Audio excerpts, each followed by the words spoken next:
지난해 한 해 동안 우리나라에서 소비된 소주는 무려 33억 병. 성인 한 명이 소주 84병을 마셨습니다. 시민의 안전을 위협하는 술로 인한 폭력이 또 다른 사회 문제로 떠오르고 있습니다. 강력 범죄의 경우에 3분의 1 이상이 사실은 술을 마신 상태에서 술만 마시면 폭력적으로 변하는 사람들. 안전하게 써! 알았어, 가만히 있어. 알았어, 가만히 있어. 주폭들로 인해 고통받는 사람들. 더 이상 간과할 수 없는 술로 인한 폭력. 주치폭력을 뿌리 뽑기 위한 주폭과의 전쟁을 시사기획 맥에서 취재했습니다. 지난 8일 대학가 근처의 술집 거리에서 신고가 들어왔습니다. 이거 명물거리 있는 거죠?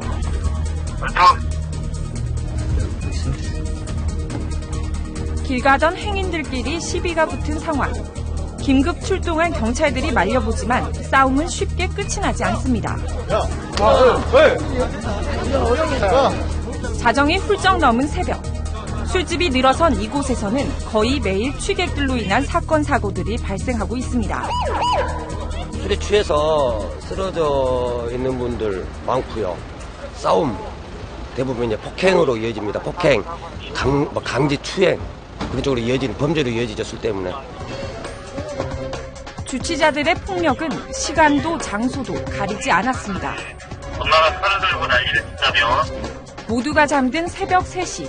신고 전화를 받고 경찰이 출동한 곳은 한 가정집이었습니다. 문 좀 열어봐요. 문 너머에서 들리는 격한 목소리. 자칫하면 큰 사고로 이어질 수 있는 상황. 술로 인한 폭력은 평범한 가정에서도 일어나고 있었습니다.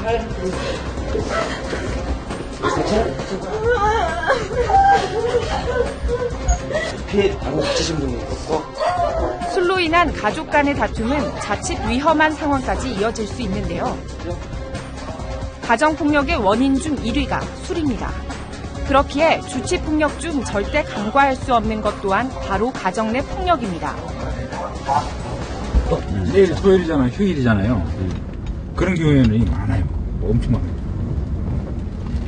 토요일, 일요일 쉬니까 그냥 술 먹고. 힘드시겠네요, 이런 주말은. 그렇죠. 출근하기가 겁난다니까.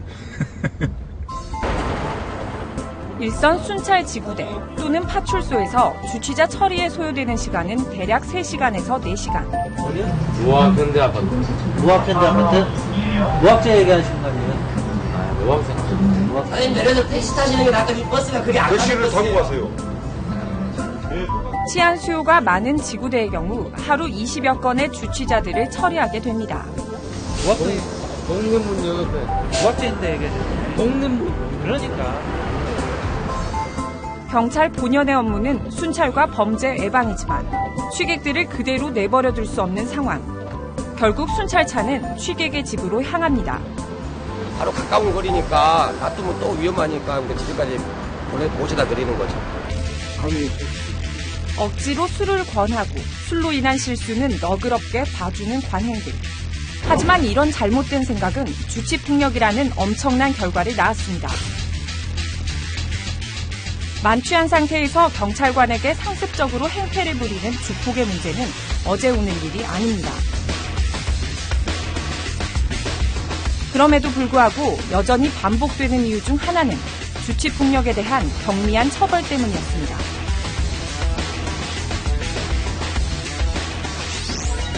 신고된 주치자 10명 중 7명이 훈방 조치되고 형사 입건은 겨우 9%에 불과했습니다. 정상 참작을 할 수 있는 여러 가지 요건들이 있는데요. 그 중에서 이제 심신미약 상태일 경우에 그 형량을 감경해주는 그런 조항이 있습니다. 그 술을 마신 상태에서 그런 정상적인 판단을 하기 어려운 그런 어떤 상태가 됐을 때 이제 심신미약 상태로 간주를 해서 좀 형량을 감해주는 그런 경향들이 과거에 이제 있었던 거죠. 법원도 최근까지 주치자의 범죄에 대해 관대한 판결을 내리고 있었습니다. 2008년 12월 만취 상태로 8살 어린아이를 성폭행한 조두순. 1심에서 무기징역을 받은 조두순은 음주 후 심신미약을 인정받아 최종 12년형을 받았습니다. 술에 취해 온전한 정신상태가 아니었다는 조두순의 주장을 법원이 받아들였기 때문입니다. 만취한 채 상습적으로 폭력을 행사하는 주치폭력은 실수나 불쾌한 일이 아니라 명백한 범죄입니다. 경찰에 붙잡힌 살인범의 3명 중 1명이 술을 마신 상태에서 범죄를 저질렀습니다. 폭력범 역시 3, 4명 중 1명은 술에 취한 상태였습니다. 지난달 22일 영등포에서 발생한 살인사건은 주치폭력에 대한 경각심을 높이는 계기가 됐습니다. 강모 씨는 이제 술에 취하고 하면은 보통 옷을 벗는다든지 해서 관공서에, 경찰관서에도 들어가면 옷을 벗고 행패를 부리는 행위를 많이 했어요. 술에 취한 채 상습적으로 폭력을 행사했던 그. 결국 살인까지 저지르게 됐습니다. 이거는 범행 당일날 강모 씨가 술에 취해서 이제 팬티만 입고 상가 주변을 배회하는 장면입니다. 상가 주변을 배회하다가 사람을 만나면 시비를 걸고 그리고 돌아다니는 장면입니다. 범행 날도 많이 취했고 자기 말로 막걸리를 한 30병 먹었다고 얘기하더라고요. 그날도 평소와 다름없이 만취 상태로 포장마차에 들어선 가해자. 기분이 나쁘다는 이유로 피해자를 넘어뜨리고 발로 걷어차 사망에 이르게 했지만 술에 취해 자신이 사람을 죽였다는 것조차 깨닫지 못했습니다. 현장에 갔을 때는 본인은 술이 취해가지고 이 사람이 사망한 것도 모르고 그 폭행을 한 직후에 바로 가서 맥주를 또 마시고 있었어요. 그래서 그 현장에서 바로 연행이 됐습니다. 지난달 28일 서울의 한 빌라. 한 여성이 술에 취해 현관문을 걷어차며 욕설을 퍼붓고 있습니다. 심지어 망치까지 들고 나와 이웃집 문을 사정없이 내리치는데요. 여성의 폭행은 이번이 처음이 아니었습니다. 지난달 19일에도 술에 취한 상태에서 폭력을 행사하다 입건되기도 했는데요.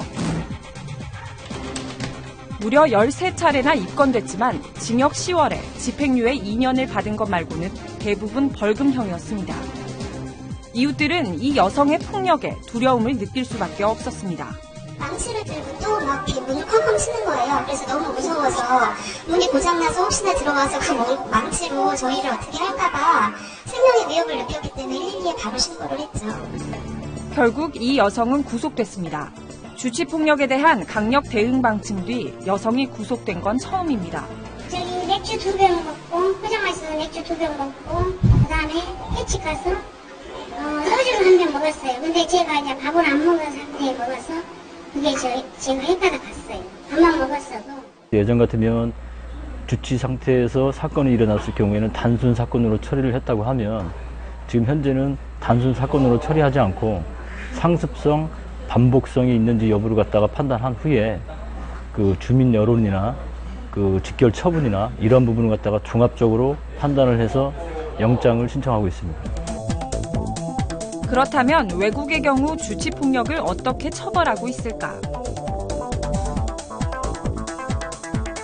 미국 아이오와주에서는 공공장소에서 3번 음주로 적발될 경우 최대 2년의 징역형에 처해집니다. 주폭은 현행법으로 체포될 만큼 술로 인한 폭력에 엄격하게 대처하고 있었습니다.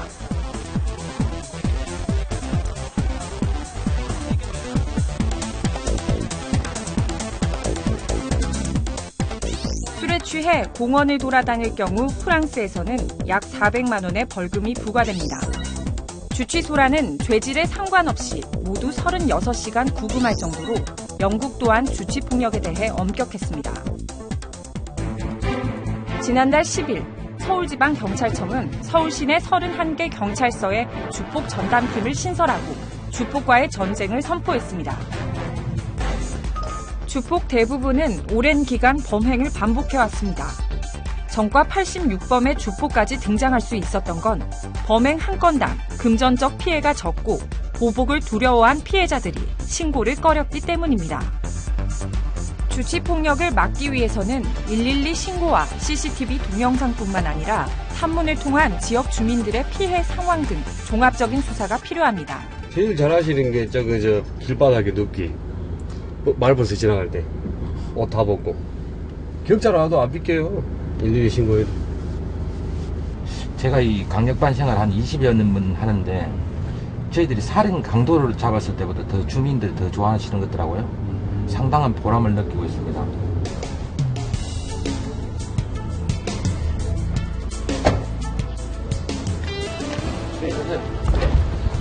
아니 이제 때문에 여기로? 예. 어떠세요 요새? 요새 어떠세요? 시원하고 새끼 욕을 얼마나 해봤지 아주. 이런 때문에 이러고 그렇다니까. 하고 내가 이제 술만 먹으러 그냥 쓸데없이 그냥 의자 같은 거 열심히 던져버리고 그냥 그대로 그냥 술 먹고 돌아본다니까. 그러니까 돌아버리 어떠셨어요? 막 악수 감기골이 오퍼 지나치고. 술에 취해 상습적으로 이웃을 괴롭혀온 주포. 몰라. 하지만 보복이 무서워 신고를 꺼려하는 것이 현실입니다. 방송이랑 혹시 얼굴 나오면 보복할까봐 무서워서 어디 말 안 했어요. 그러니까 무서워서 못하겠어요. 때문에 탐문조사마저도 쉽지 않은 상황. 시간 이상을 잃어버리는 것 같아요. 지금 지나보다가 뭐 가문대 집어 던지면서 맞을 건다고 했는데. 오늘 어디서 가버렸대요? 집에서 던지죠. 집에서 자기 집에서 주장하는 거지. 한번 이렇게 들춰보세요. 하지만 더 이상 주치폭력을 당할 수 없었던 주민들은 어렵게 진정서를 작성했다고 합니다. 10분이네 10분. 아팠잖아. 주민들이 이렇게까지 피해를 호소하는데 법에서 강력히 처벌해 드려야 되겠습니다. 단 한 명의 주치폭력자 때문에 수십 명의 이웃이 밤에도 잠을 이루지 못하고 두려움에 떨어야 했습니다. 이분이 행패소나로 이제 신고받고 경찰관이 출동해서 모시고 온 건데요. 항시 이 상태로 도로에서 증거하고 도로에서 이제 왔다 갔다 하시고 파출소 와서 이 정도 행동할 그 밖에 나가면 시민들은 오죽하겠나 싶어서 이제 저희들이 사건을 인계받아갖고 수사에 착수한 거거든요. 이렇게 지구대에서 주치자 한 명을 밤새도록 지킬 경우 순찰조 한 팀이 업무를 보지 못하게 됩니다.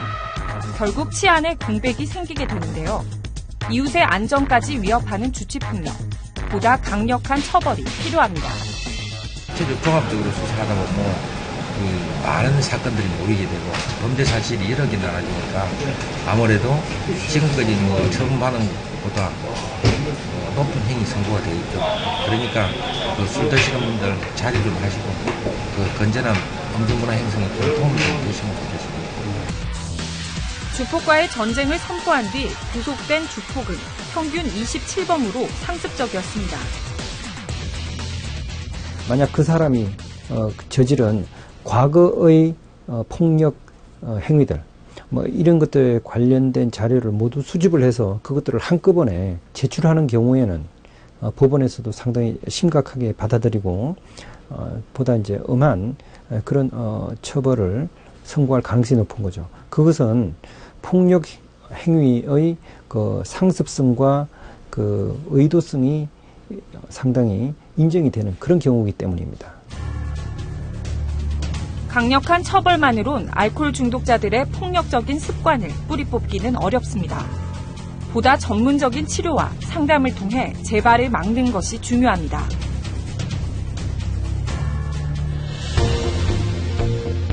세계보건기구가 정한 하루 권장 음주량을 넘게 되면 중독으로 이어질 수 있습니다.